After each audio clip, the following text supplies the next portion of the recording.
Hello and welcome back to Chat About It, Don't Shout About It with me, Rachel, the Queen of the Woke, as crowned by one of my haters. Don't forget to hit the sub button. Around 90% of you are returning subscribers and are not yet subscribed, so please feel free to join us. Thank you to everyone who's joined us already. I really couldn't run this channel without you. Today is Doctor Who Sunday. That means we sit back, relax, and talk about Doctor Who. And today we are talking about the power of the Daleks, which was voted by you, the subscribers. To vote on the current poll, please head on over to the community page, or in this case, post page, as it's now called for some reason. Without further ado, let's chat about the power of the Daleks. As usual, please let me know exactly what you think of the power of the Daleks in the comments below. There is no way I am going to be able to say absolutely everything I want to say in this video, otherwise it'll be 10 hours long, and I always do like to hear what you have to say as well. The Power of the Daleks is a second Doctor story that was written by David Whittaker. It was broadcasted between the 5th of November 1966 to the 10th of December 1966. It was directed by Christopher Barry, and it is a missing story that has a complete animation. It aired to an average overnight viewing score of 7.8 million people. The Doctor has just regenerated from the first Doctor into the new incarnation, now played by Patrick Troughton. The TARDIS lands on planet Vulcan, which is an Earth colony in the future. Polly and Ben are naturally extremely confused as to what actually has happened with the Doctor.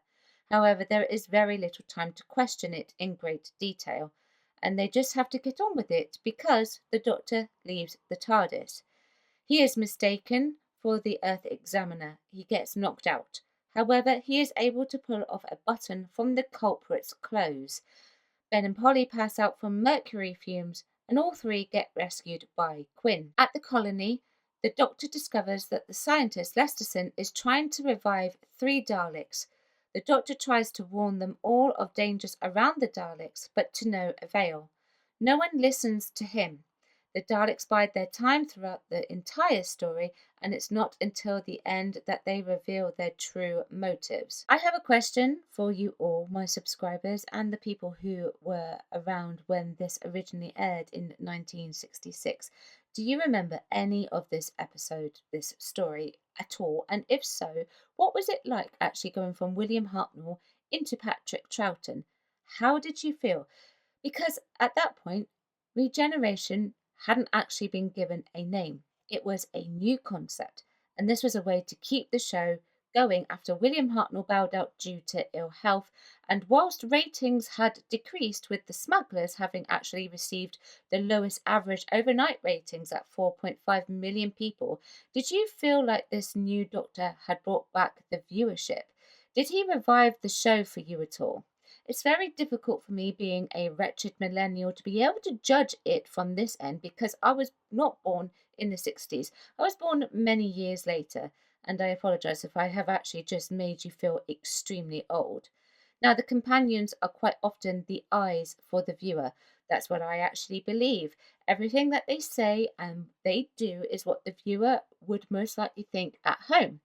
That's my opinion. Every question that they would ask the Doctor is something that perhaps a viewer would be thinking, and in this case it is. The regeneration is a new thing, and I really like the reactions from Polly and Ben. Now, I watched the animated version because of my comprehension. It just makes it easier for me, but the animation doesn't always meet the facial expressions in the suggestions with the tone behind what the actors were actually saying. Annika Wills played Polly and Michael Craze played Ben.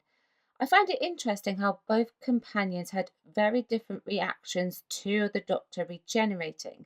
The two actors, Annika and Michael, had a big job in actually selling it to the audience that there was now going to be a brand new Doctor. That is a huge responsibility on both of their shoulders, and it being the first ever one, it was the biggest responsibility of all. And I actually think that they did it justice. They're extremely talented anyway, these two actors, and I think that the reaction that they had matched the nature of their own characters and the public. Now, what I mean by that is in the public, there are people who are more willing to accept the new Doctor, and there are people who are less willing to accept the new Doctor. It's a thing that we still get nowadays where there are people who are like, great, we're going to get a new Doctor. This Doctor is now the Doctor. This is the best Doctor. And there are some people who are like, no, I don't want this Doctor to change. No, I do not like this new Doctor. I'm going to switch off. Holly is the one who is a little bit more ready to accept the fact that this is the new version of the Doctor, and Ben is naturally much more skeptical, and I think this does align with their characters perfectly. I have a question for anyone, again, who actually saw this original story. If you can remember, this is absolutely fine, but I'm not expecting you to actually remember. There's something in the animation that happens in part one that I'm not too keen on, and that's when the Doctor looks into the mirror and we get a flash of the Hartnell Doctor. The question is, did this actually happen in the original, or was that the BBC trying to actually put their own little stamp on it as a way of, we want to change this and this is how we want it to be done? There's something behind these animations. I'm glad these animations actually do get done, but it is very much a chance, much like with the war games in colour, for people to come in and put their own ideas into it, because there's a chance that nobody remembers what happened in the original before it was actually lost. That risk is always there. That's something I quite often think about, especially with something like the Celestial Toymaker. But I am not here to talk about the Celestial Toymaker, but you obviously will know what I mean if you have seen the animation for that. If it did happen in the original, then that's of course absolutely fine. I'll accept that. But sometimes I just wonder, the powers at the top coming in and saying, can we just add that? Can we just make this change? Because it's the animation, so maybe people won't actually remember the contents of the actual footage that was shot. Leptofire 4 says this: the most desired missing story for me, especially as not a single episode exists. Patrick's first story, the Daleks being genuinely devious, and characters like Lesterson add to its appeal for me. Animation was acceptable, but what subtle characterization have been lost? The existing clips just add to its mystique. I also think I found a plot hole in this story. Well, actually, I think I found more than one. It's possible, though, in this case with this one, that I may have actually missed something when I was watching it. Now, the Doctor seemed to be making some kind of remark that he said that he knew that the Daleks would actually be on Vulcan, yet through the entire story, I never actually got that impression at all, other than that off the cuff remark that he knew they were going to be there. How could he have known this? But what a way to actually open for a Doctor with a Dalek story. It's a fantastic interaction for a Doctor. This is the second time I've actually watched this story, and I really, really should watch it more because it is fantastic. It's quintessential Doctor Who in many respects. Hartnell gets a Dalek story after 100,000 BC, but I don't think that anyone is ever truly the Doctor until they have done a Dalek story. And the reason why I say that is because I think this is one of those enemies of the Doctor that showcases the actor's best talents. There are other stories that do that as well, naturally, of course. And of course, what a complete contrast to the Hartnell Doctor. Patrick Troughton's Doctor acts a bit more like a buffoon. I have said that in the past, but in this one it's very apparent. In much later stories, he doesn't actually do as much as he does here in the terms of buffoonery. I wondered if it was done in this way because in many respects to get the viewers to warm to this Doctor quicker, maybe that was the route that they wanted to go down. I don't know. That's just me throwing a bit of speculation, having not been a 60s baby, 60s child, 60s teen, whatever you want to call it. His mind, for sure, was definitely much more addled in this at the beginning, and he keeps tooting away on that recorder. Now, the recorder is a very, very irritating thing in this particular story because the soundtrack is obviously a very old soundtrack and it is exceptionally squeaky, this recorder, and he is purposely squeaking it as well, but with the scratchiness of the soundtrack it actually sounds worse. I am aware that they did clean up the sound, so I'm trying not to be too critical in that sense. However, I did make a note of the recorder. It really could have done with some cleaning up a bit more, but obviously they couldn't actually ruin the track for this. Now, I found that this was also set like this for some of the other parts where the characters, the actors were speaking as well.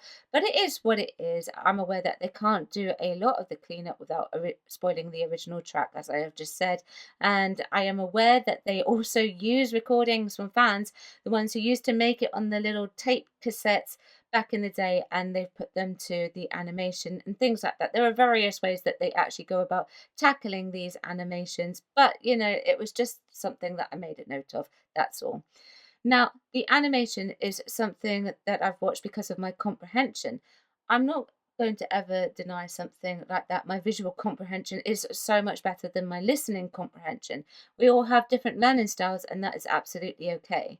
Now, the animation is actually quite good. It is a little bit clunky at times, though. I've already mentioned that sometimes the facial expressions don't actually match what is going on with what the actors are saying in the animation. So there is a moment where Polly is captured in part 5. She shouts out for the other characters to look out, and the reason why she is doing that is because her captor is running out, and you can actually hear it on the soundtrack.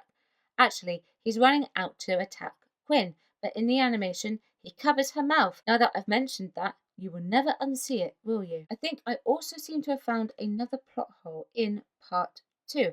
The Dalek appears to recognize the Doctor, yet they never seem to really play on that.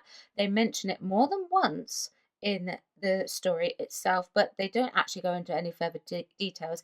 It's probably just as well they didn't, because in future stories, the Daleks never recognize the Doctor in his newly regenerated form. Well, most of the time they don't. There is the odd occasion where that's not the case.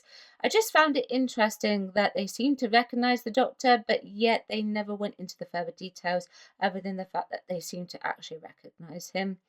One thing that I actually do like about the reconstructions of the animations is that they go to put the voices into it. They actually make a point of keeping any line fluffs from the actors.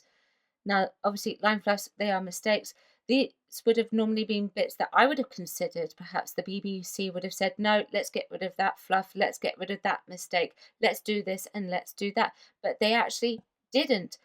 I don't think they would have got away with it with the Hartnell Doctor if they had done that, because Hartnell was a constant line flubber, and so he actually ended up making it part of his character. Patrick Troughton makes one mistake in this.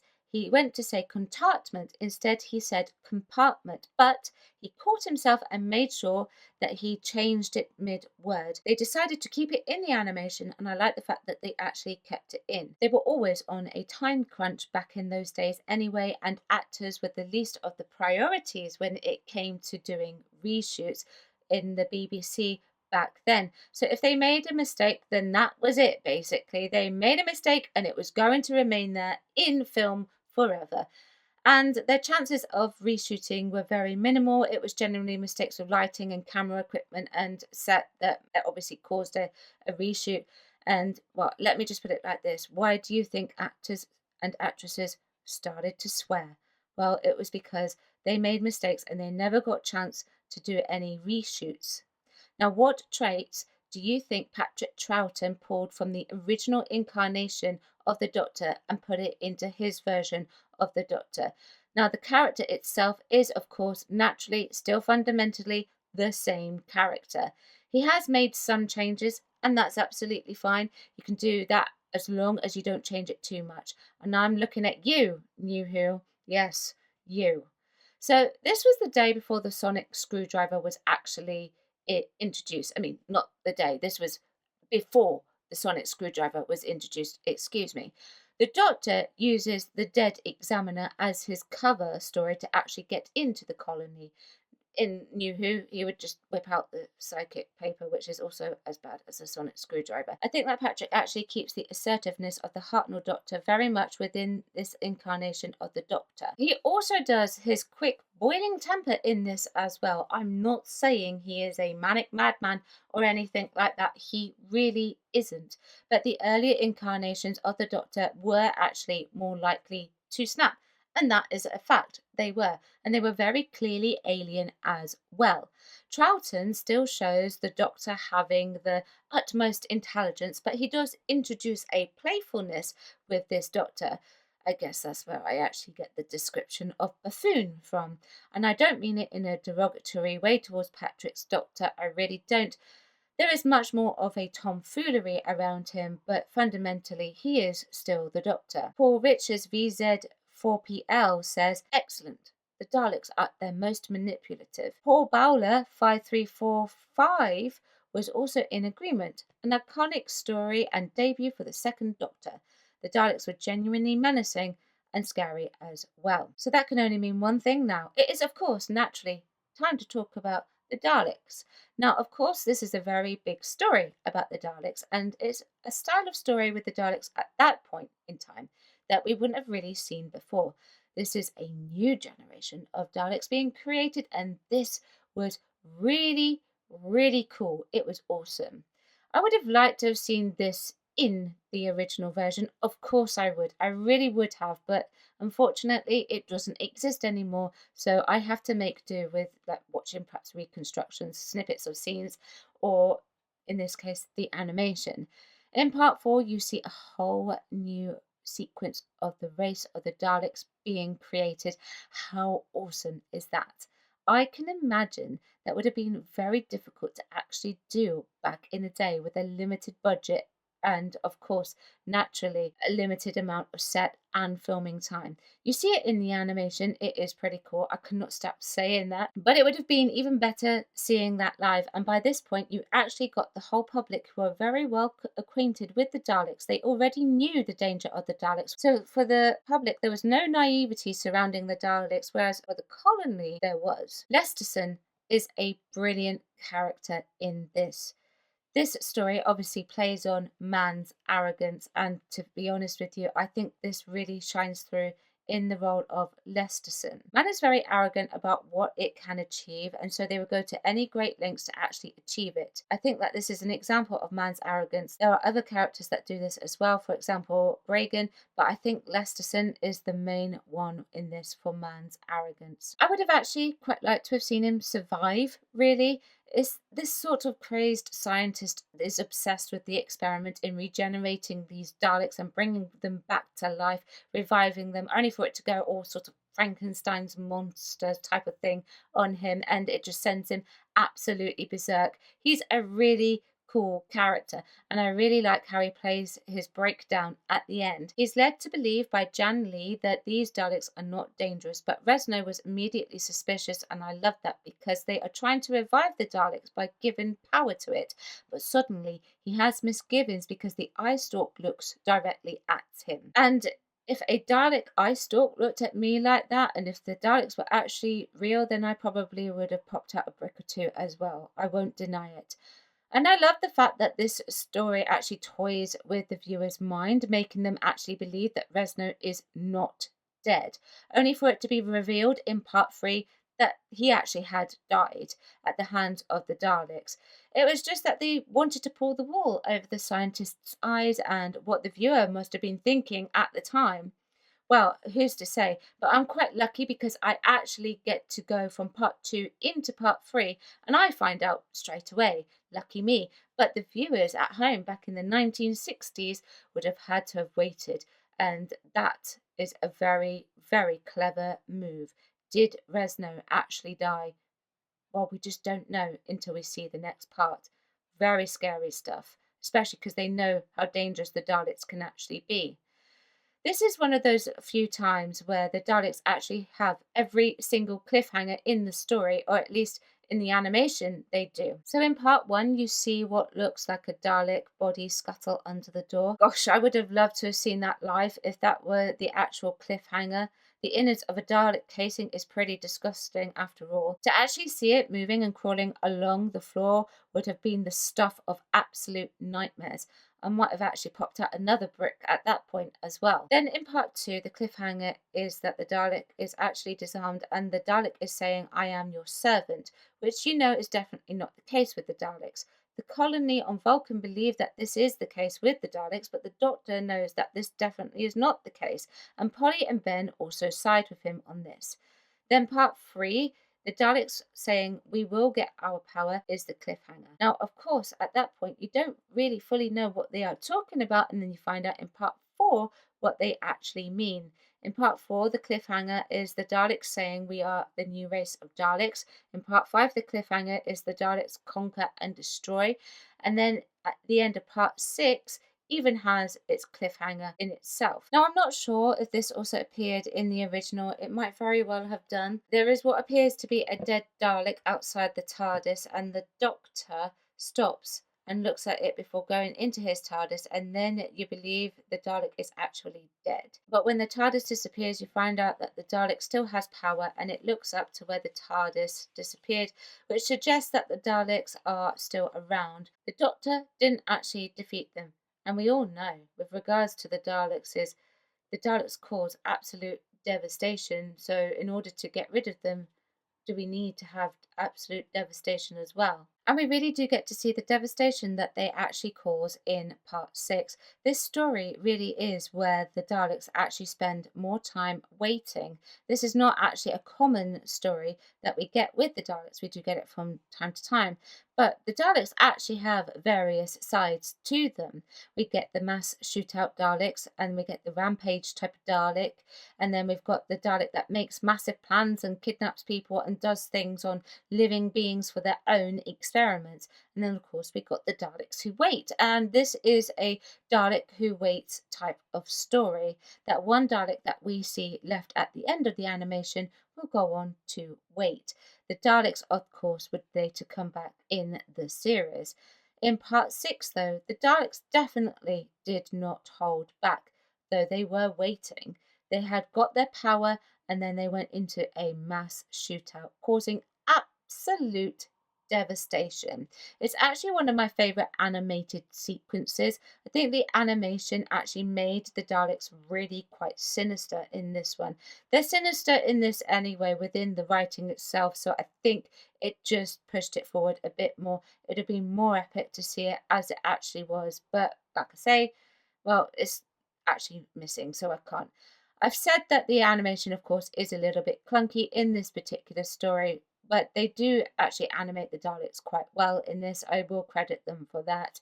They look very rounded, very well shaped, and they are very dark and very scary. And I also just want to actually pass comment on the fact that I actually think Nicholas Briggs has actually matched the early Doctor Who Dalek voices surprisingly quite well. I know he puts more emotion into them, but I can hear where his inspiration actually comes from in this.